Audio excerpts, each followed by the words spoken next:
Welcome to this channel. A channel where we x-ray and throw light on Africa.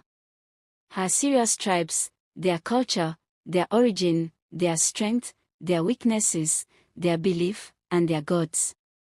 Today we shall be looking at Egypt and all there is to know, but before then, kindly like, comment, share, subscribe, and hit the notification button for these and other Africa stories. Now let's go to the business of today. Before the modern world was born. Before steel ruled the streets. Before mankind ruled the skies. There was only the hot desert and one long river that moved like a giant snake through the sand. The people called it the Nile.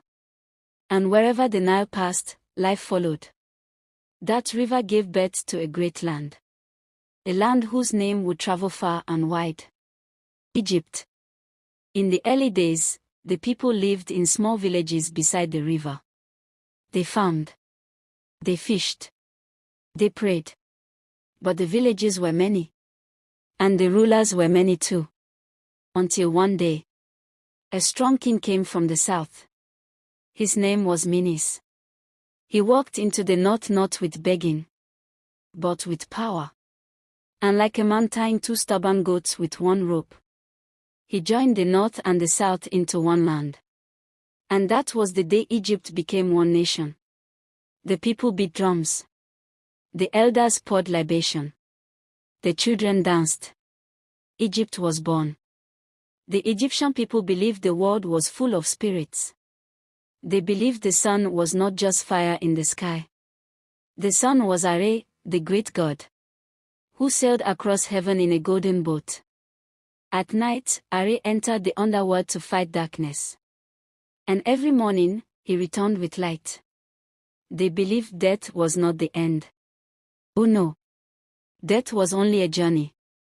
When a man died, his soul traveled to the court of Osiris, the king of the dead. There, his heart was weighed. If it was heavy with evil, darkness took him. If it was light with truth, he lived forever. That is why bodies were wrapped. Not out of fear, but out of hope. They preserved the body, so the soul could return home again. One day, the pharaoh looked at the desert and said, "I am not ordinary. When I die, I must live forever." And so, the people built stones bigger than elephants, heavy like guilt, tall like pride.